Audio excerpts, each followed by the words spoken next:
Hi hello everyone. सो तीन retail companies पे आज हम डिस्कशन करेंगे। Q3 के बिजनेस अपडेट आए हैं इनके, सो देखेंगे ओवरऑल बिजनेस अपडेट कैसा है एंड समझेंगे कि किस तरीके की अपॉर्चुनिटी प्ले आउट हो रही है तीनों बिजनेसेस के अंदर।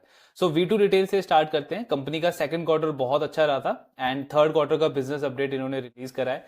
सो Q3 का बिजनेस अपडेट अगर आप देखोगे तो रेवेन्यू टर्म्स में 58% का ग्रोथ इन्होंने रिपोर्ट करा है वाई लेवल पे। ऑलमोस्ट 591 करोड़ का रेवेन्यू है। देन अगर आप इनको लास्ट 2 ईयर बेसिस से कंपेयर करोगे, मतलब थर्ड FY23 का अगर हम थर्ड क्वार्टर का रेवेन्यू देखें तो वहां से ऑलमोस्ट 150% का ग्रोथ इन्होंने रिपोर्ट करा है इस क्वार्टर के अंदर। यानी लास्ट 2 ईयर्स में 150% से रेवेन्यू ग्रो हुआ है कंपनी का।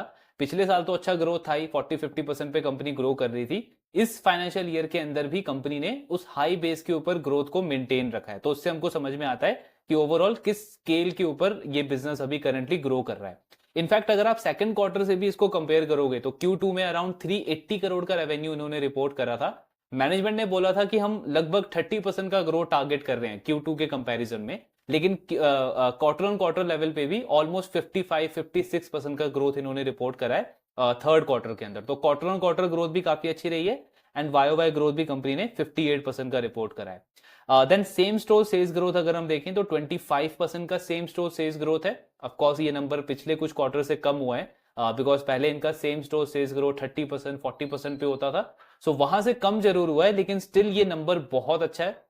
बिकॉज जैसा हम कमेंट्री सुन रहे हैं कंज्यूमर कंपनीज से, चाहे आप FMCG कंपनीज देख रहे हो या और भी जो रिटेल कंपनीज है, हर एक की मैनेजमेंट ये बोल रही है कि डिमांड में सॉफ्टनेस है, डिमांड में थोड़ा सा स्लो डाउन हमको देखने को मिल रहा है। स्टिल अगर आप 25% का same store sales growth generate कर पा रहे हो, लास्ट कुछ क्वार्टर में 30-40% आपने ऑलरेडी किया हुआ है। सो इसका मतलब है कि आपकी जो भी स्ट्रेटेजी है, असॉर्टमेंट वगैरह जो भी आप फॉलो कर रहे हो, वो अच्छे से प्ले आउट हो रही है। फुटफॉल डिमांड वगैरह बहुत अच्छे से चल रहा है इस कंपनी के लिए।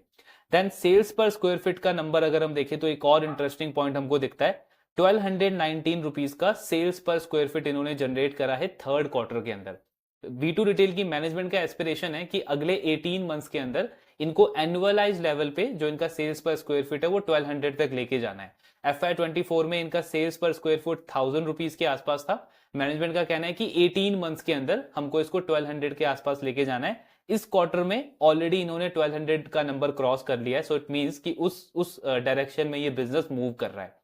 देन अगर आप स्टोर एक्सपेंशन देखोगे, सो 21 न्यू स्टोर्स कंपनी ने ऐड करे हैं थर्ड क्वार्टर के अंदर और total number of store company का हो गया 160। एंड अगर आप 9 मंथ्स में देखोगे तो 45 न्यू स्टोर्स इन्होंने ऐड करे हैं इस पूरे फाइनेंशियल ईयर में अभी तक FY25 के अंदर। तो अगर हम वाई लेवल पे देखें तो कंपनी ऑलमोस्ट 40-45% से अपने स्टोर को एक्सपैंड कर रही है। सो अगर आपका स्टोर एक्सपेंशन 40-45% रहेगा, सेम स्टोर सेल्स ग्रोथ आप 20-25-30% पे जनरेट करोगे, तो ये जो 50-60% का ग्रोथ जो चल रहा है उसको मेंटेन रखना बहुत ज्यादा इजी हो जाता है। यही रीजन है कि V2 रिटेल का हम लास्ट कितने सारे क्वार्टर से देख रहे हैं, कंपनी कंसिस्टेंटली 50-60% के रेट पे ग्रो कर पा रही है। Because same store sales growth भी बहुत सॉलिड है, न्यू स्टोर एक्सपेंशन आपका 40-50% पे चल रहा है, तो ये ग्रोथ रेट मेंटेन करना आपका बहुत ईजी हो जाता है उसके बेसिस पे। सो ओवरऑल अगर हम अपडेट देखें तो काफी सॉलिड अपडेट कंपनी ने जनरेट करा है। जैसा गाइडेंस था उससे भी बहुत बेटर इन्होंने नंबर रिपोर्ट करे हैं। एटलीस्ट बिजनेस अपडेट देख के तो यही समझ आता है एंड यही रीजन है कि मार्केट ने भी और अच्छे से रिवॉर्ड किया इसके स्टॉक को। सो अब दूसरी कंपनी पे स्विच करते हैं, V Mart retail. V Mart retail का एक्चुअली अगर हम देखें तो लास्ट 1-2 क्वार्टर से कुछ इंप्रूवमेंट हमको देखने को मिला है। बिकॉज उससे पहले लगातार ये कंपनी स्ट्रगल कर रहा था, ग्रोथ वगैरह के नंबर काफी एवरेज आ रहे थे कंपनी के। सो थर्ड क्वार्टर का अगर हम इनका नंबर देखें वी मार्ट का, तो जो इनका खुद का स्टोर है उसमें 17% का ग्रोथ आया है सेल्स का। और जो इन्होंने एक्विजिशन किए हैं वो अच्छे से प्ले आउट हुए नहीं है अभी तक कंपनी के लिए। सो कंसोलिडेटेड लेवल पे 16% का ग्रोथ इन्होंने रिपोर्ट करा है थर्ड क्वार्टर में। पूरा 9 मंथ अगर आप देखोगे तो कंपनी का 17% का रेवेन्यू ग्रोथ आया है। अगर हम सेम स्टोर सेल्स ग्रोथ की बात करें तो 10 से 12% का सेम स्टोर सेल्स ग्रोथ है कंपनी का। मतलब ठीक ठाक नंबर है। इंडिविजुअल लेवल पे अगर मैं देखूं तो जरूर लास्ट के कुछ क्वार्टर से इंप्रूवमेंट देखने को मिल रहा है, लेकिन ऐसा कुछ बहुत सॉलिड या जबरदस्त परफॉर्मेंस देखने को नहीं मिली है कंपनी से। Then quarter on quarter company का रेवेन्यू 55% पे ग्रो हुआ है, बट इसमें हमको पूरा कॉन्टेक्स्ट समझना होगा। सो एक्चुअली सेकंड क्वार्टर जो था उसमें आपकी जो फेस्टिवल्स हैं, जो दुर्गा पूजा दशहरा वगैरह जो है, वो 10 डेज थोड़े से पहले आ गए थे इस फाइनेंशियल ईयर में कंपेयर टू लास्ट ईयर। तो उसका एडवांटेज हर एक रिटेलर को मिला है, हर एक फैशन रिटेलर को मिला है। Q2 में आप चाहे बाजार स्टाइल देखो, ट्रेंड देखो, V2 रिटेल को देखो, सबने बहुत अच्छे नंबर्स रिपोर्ट करे हैं। सो V2 रिटेल ने एक हाई बेस के ऊपर 55% का क्वार्टर ऑन क्वार्टर नंबर का ग्रोथ का नंबर रिपोर्ट करा है, लेकिन वी मार्ट का केस में जो आप ये 55% का ग्रोथ नंबर देख रहे हो क्वार्टरली बेसिस पे, ये इतना ज्यादा अच्छा नहीं लगता है। क्यों? बिकॉज सेकंड क्वार्टर में भी इस कंपनी का जो ग्रोथ था वो 20% के आसपास था। तो अगेन इंडिविजुअल लेवल पे तो ग्रोथ अच्छा लगता है, लेकिन जब मैं इसको कंपेयर करता हूं बाकी प्लेयर से लाइक V2 रिटेल, ट्रेंड या बाजार स्टाइल, सो बहुत एवरेज ग्रोथ है। बिकॉज वो सारे प्लेयर्स ने 40, 50, 60% से भी ज्यादा का ग्रोथ रिपोर्ट करा था Q2 में, एंड वी मार्ट का 20% का ग्रोथ था। तो बेस ऐसा कोई बहुत हाई नहीं था वी मार्ट का जिसके ऊपर इन्होंने ये 55% का क्वार्टरली ग्रोथ का नंबर शेयर किया है। देन मैनेजमेंट का कहना है कि जो आपका जो कैलेंडर में जो दुर्गा पूजा जो शिफ्ट हुआ आपका थोड़ा सा पहले हो गया इस कैलेंडर ईयर में, उसका थोड़ा सा सेल्स हमारा Q2 के अंदर शिफ्ट हो गया, एंड इसीलिए Q3 में इतना ज्यादा अच्छा नंबर नहीं आ पाया। सेकेंडली अगर आप इनका स्टोर एक्सपेंशन देखोगे तो कंपनी ने 21 न्यू स्टोर्स ऐड करे हैं Q3 के अंदर, और पूरे 9 मंथ्स के बेसिस पे अगर हम देखें तो कंपनी ने 49 न्यू स्टोर्स ऐड करे हैं। इनका एक्चुअली लास्ट 1-2 ईयर से अगर आप देखोगे तो स्टोर क्लोजर का प्रोसेस चल रहा था। एक्चुअली इन्होंने कोविड के टाइम पे एंड उससे जस्ट पहले बहुत रैपिडली स्टोर एक्सपेंशन किया था, प्लस कुछ नई एक्विजिशंस भी करी थी जो अभी तक कंपनी के लिए अच्छे से प्ले आउट नहीं हुई है। सो बहुत सारे स्टोर्स जो थे इनके वो लॉस में थे, एंड मैनेजमेंट ने वहां पे बहुत सारी स्ट्रेटेजी फॉलो करी, मार्केटिंग की स्ट्रेटेजी फॉलो करी, डिस्काउंट, प्रमोशन सब कुछ फॉलो किया, बट स्टिल उन स्टोर्स में इनका कुछ अच्छा बेनिफिट हुआ नहीं, मतलब वो कंसिस्टेंटली लॉस रिपोर्ट कर रहे थे। फाइनली इनकी मैनेजमेंट ने डिसाइड किया लास्ट 1-2 ईयर के अंदर कि उन स्टोर्स को हम क्लोज कर देंगे, एंड जो स्टोर्स हमारे अच्छा परफॉर्म कर रहे हैं उन पे हम फोकस करेंगे।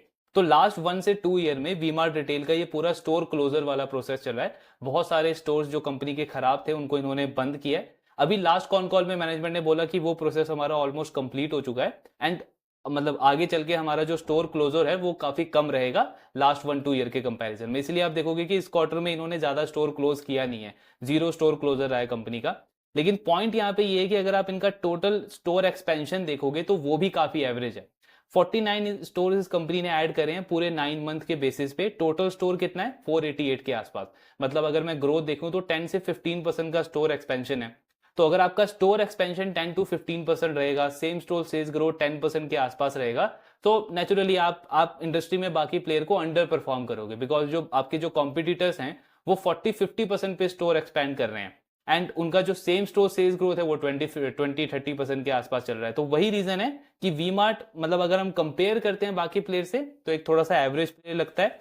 इंडिविजुअली ऑफ कोर्स इस कंपनी में इंप्रूवमेंट आई है लास्ट कुछ क्वार्टर्स में, बट ऐसा कुछ अपॉर्चुनिटी वाइज कुछ ऐसा इंटरेस्टिंग लगता नहीं है इस बिजनेस के अंदर। नाउ तीसरी जो कंपनी उस पर फोकस करते हैं, बजाज स्टाइल। सो इस कंपनी का आईपीओ इसी फाइनेंशियल ईयर के अंदर आया था। लास्ट क्वार्टर में हमने इस कंपनी को डिस्कस भी किया था।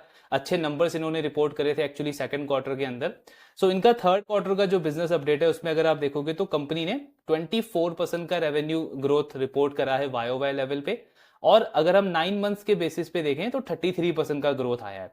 अब एक इसमें इंपॉर्टेंट पॉइंट ये है कि ये जो आप 33% का ग्रोथ देख रहे हो इनका 9 मंथ्स के बेसिस में, इसमें बहुत बड़ा कंट्रीब्यूशन है सेकंड क्वार्टर का। सो एक्चुअली बजाज स्टाइल का बिजनेस मॉडल अगर हम समझे तो ये company cluster based expansion follow करती है। मतलब इनका टोटल नंबर ऑफ स्टोर अगर आप देखोगे तो 199 है, जो कि compare to V2 retail almost 40 store ज्यादा है, बिकॉज V2 के 160 हैं, इसके 199 है। स्टिल इनका जो सेम स्टोर सेल्स ग्रोथ है वो कम रहा है इस क्वार्टर में, और इनका टोटल रेवेन्यू भी 24% से ग्रो हुआ है। उसका मेन रीजन ये है बिकॉज इनके जो ज्यादातर जो स्टोर्स है इस कंपनी के वो वेस्ट बंगाल के अंदर है, वेस्ट बंगाल और आसाम के अंदर है। सो कोलकाता में, बंगाल में आपका जो दुर्गा पूजा का जो ओकेशन होता है वो बहुत बड़ा ओकेशन होता है। तो इस कंपनी के लिए Q2 में बहुत बड़ा जो सेल्स है वो शिफ्ट हो गया, थर्ड क्वार्टर से Q2 में वो शिफ्ट हुआ। सो हमको सेकंड क्वार्टर में ऑलमोस्ट 65% का ग्रोथ देखने को मिला था बाजार स्टाइल से। V2 रिटेल का भी नो डाउट ग्रोथ अच्छा था, लेकिन बाजार स्टाइल के लिए सेकंड क्वार्टर बहुत अच्छा रहा था। थर्ड क्वार्टर में इनका ग्रोथ आया 24%, और पूरे 9 मंथ में अगर आप देखोगे तो 33% के आसपास का ग्रोथ आया है। इनफैक्ट Q1 में भी बहुत अच्छा ग्रोथ नहीं था, 21% के आसपास का ग्रोथ था। हालांकि अगर हम इसको मैनेजमेंट की गाइडेंस से कंपेयर करें तो बिल्कुल इनलाइन बैठता है। मैनेजमेंट का गाइडेंस है कि हम 25-26% पे ग्रो करेंगे, सो उसी के आसपास ये परफॉर्म कर रहे हैं। नेगेटिव पॉइंट इनके रिजल्ट में या इनके अपडेट में ये है कि same store sales growth company का सिर्फ 10% है पूरे 9 मंथ्स के अंदर। इनफैक्ट थर्ड क्वार्टर में इनका जो सेम स्टोर सेल्स ग्रोथ है वो नेगेटिव है। उसका एक बड़ा रीजन वही है जो मैनेजमेंट ने भी बोला है कि प्रीपोनमेंट हुआ है जो दुर्गा पूजा का, लास्ट कैलेंडर ईयर में आपका दुर्गा पूजा 10-15 डेज बाद में था, इस साल आपका 10-12 डेज थोड़ा सा पहले हो गया तो थर्ड क्वार्टर का जो सेल्स है वो आपका शिफ्ट हो गया था थोड़ा सा सेकंड क्वार्टर में। सो उसकी वजह से कंपनी को सेम स्टोर सेल्स ग्रोथ में ये नेगेटिव इंपैक्ट देखने को मिला एंड प्रोबेबली इसीलिए मार्केट ने भी इसके स्टॉक को थोड़ा सा पनिश किया है। डिमांड एनवायरनमेंट ओवरऑल मैनेजमेंट कह रहा है कि अच्छा है, अभी भी ग्रोथ को लेकर के हम ऑप्टिमिस्टिक हैं एंड अभी थर्ड क्वार्टर तो अच्छा गया है, कंपनी का 24% का ग्रोथ है एंड फोर्थ क्वार्टर के लिए भी मैनेजमेंट बोल रहा है कि ईद वगैरह है आपका मार्च में। सो ओवरऑल एक अच्छा एक्सपेक्टेशन ये लेके चल रहे हैं फोर्थ क्वार्टर को लेके भी। स्टोर एक्सपेंशन अगर आप देखोगे तो ऑलमोस्ट कंपनी ने अभी तक 37 न्यू स्टोर्स ओपन करे हैं ये 9 मंथ्स के अंदर, और ग्रोथ टर्म में अगर हम देखें तो 30% से इनका स्टोर एक्सपेंशन चल रहा है। लेकिन प्रॉब्लम इनके साथ ये है कि same store sales growth company का काफी एवरेज आप बोल सकते हो 10% के आसपास है, और नया स्टोर जो है कंपनी वो 30% के आसपास के रेट से ग्रो कर रही है। सो इसीलिए रेवेन्यू टर्म में वैसा नंबर हम नहीं देख रहे हैं जैसा V2 रिटेल का आ रहा है। तो ये पूरा बिजनेस अपडेट है बजाज स्टाइल का। सो अब अगर आप पूरा कॉन्टेक्स्ट समझोगे तीनों प्लेयर्स को अगर हम कंपेयर करें, सो वी मार्ट तो अनडाउटेडली एक सबसे अंडर परफॉर्मर है इन तीनों प्लेयर्स में, बिकॉज 16-17% का ग्रोथ है, कंपनी लॉस के अंदर है, कुछ खास इंटरेस्ट बनता नहीं है बिकॉज स्टोर एक्सपेंशन भी बहुत एवरेज चल रहा है उस कंपनी का। प्लस मतलब उनका वो पॉइंट भी वैलिड नहीं लगता है जो वो मैनेजमेंट कह रही है कि दुर्गा पूजा का सेल्स थोड़ा सा शिफ्ट हो गया था सेकंड क्वार्टर में, बिकॉज वी मार्ट का अगर आप पेनेट्रेशन देखोगे तो वो पैन इंडिया प्लेयर है, ऑलमोस्ट 500 के आसपास उस कंपनी के टोटल स्टोर्स हैं एंड वेस्ट बंगाल उसके लिए इतना ज्यादा इंपॉर्टेंट नहीं है। उस कंपनी के लिए सबसे ज्यादा इंपॉर्टेंट स्टोर है यूपी का, बिहार का जो स्टेट्स हैं वो सबसे ज्यादा इंपॉर्टेंट है, बिकॉज उनके मेजोरिटी जो स्टोर्स हैं वो उन दोनों स्टेट्स में है। तो ये इतना ज्यादा वैलिड पॉइंट लगता नहीं है वी मार्ट के केस में, एंड ओवरऑल जो उनका परफॉर्मेंस आया है वो एवरेज परफॉर्मेंस लगता है। बाजार स्टाइल का अगर हम बात करें तो बिल्कुल वो चीज इनके अगेंस्ट में थोड़ी सी प्ले आउट हुई है, जो सेकंड क्वार्टर में जो ज्यादा सेल्स शिफ्ट हो गया इनका, बिकॉज बंगाल में इस कंपनी की ज्यादा प्रेजेंस है। स्टिल अगर आप इनका वैल्यूएशन देखोगे स्टॉक का 100 से ज्यादा का पी मल्टीपल है एंड 24-25% का ग्रोथ है, प्लस मैनेजमेंट भी यही कह रहा है कि इसी ग्रोथ के आसपास हम टारगेट कर रहे हैं अगले 2-3 ईयर्स के अंदर। सो इतना कुछ खास अपॉर्चुनिटी लगता नहीं है बजाज स्टाइल के अंदर। अब सेकंड क्वार्टर में जो 60-65% का ग्रोथ था, जरूर अगर उस मोमेंटम को कंपनी कंटिन्यू करती, सस्टेन करती तो एक अच्छी अपॉर्चुनिटी बन सकती थी, बट 25% के ग्रोथ के ऊपर मतलब ओवरऑल आप अंडर परफॉर्म कर रहे हो बाकी प्लेयर्स को, तो इतना हाई मल्टीपल ऑफकोर्स थोड़ा सा ज्यादा कंसर्न लगता है इसके स्टॉक के लिए।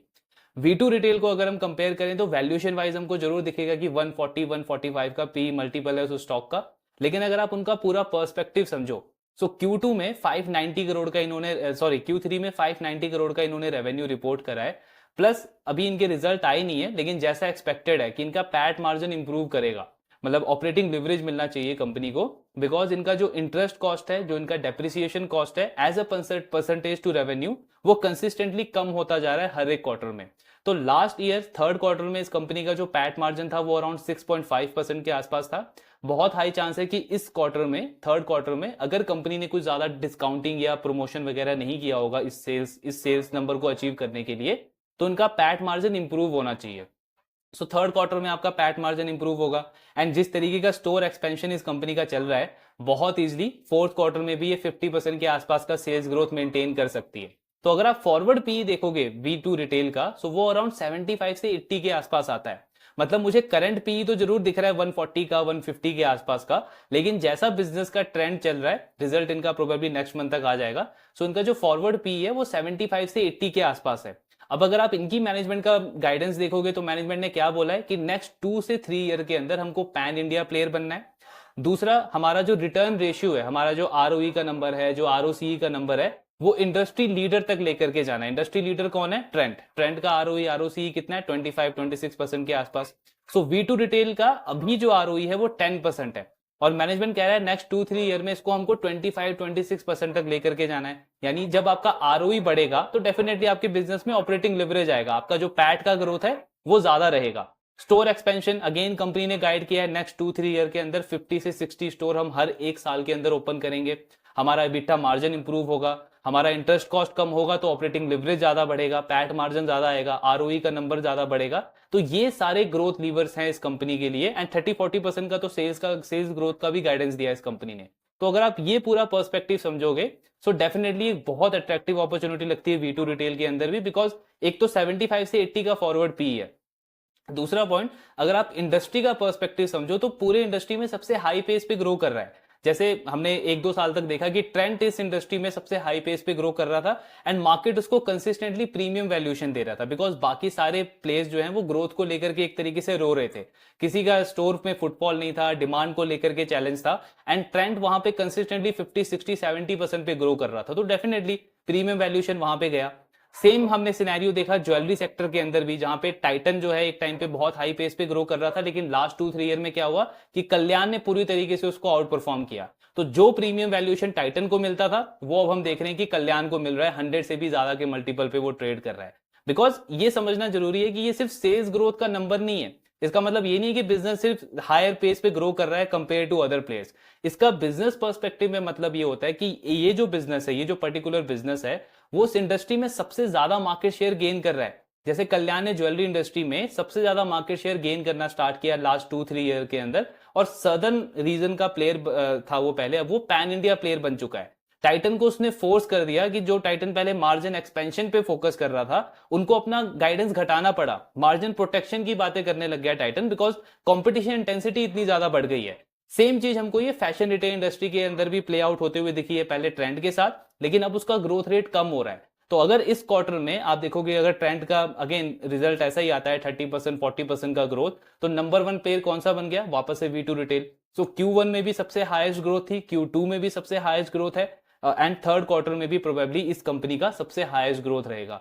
तो वैल्यूएशन इस पॉइंट ऑफ व्यू पे अगर हम देखें तो इतना ज्यादा कंसर्न लगता नहीं है स्टॉक के लिए, जब तक इनका ये परफॉर्मेंस मेंटेन रहेगा। सो ऑफ कोर्स करंट लेवल पे भी एक बहुत अच्छी अपॉर्चुनिटी लगती है, एंड इनफैक्ट अगर यहां से सेम फंडामेंटल के साथ में अगर 10-15% का करेक्शन आता है स्टॉक में, तब तो ये अपॉर्चुनिटी और भी ज्यादा लुक्रेटिव हो जाती है।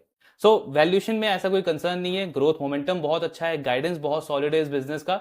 बाकी ट्रैकिंग इनका कंटिन्यू रखेंगे, मे बी नेक्स्ट मंथ तक इनका रिजल्ट आएगा, उसको भी डिस्कस करेंगे।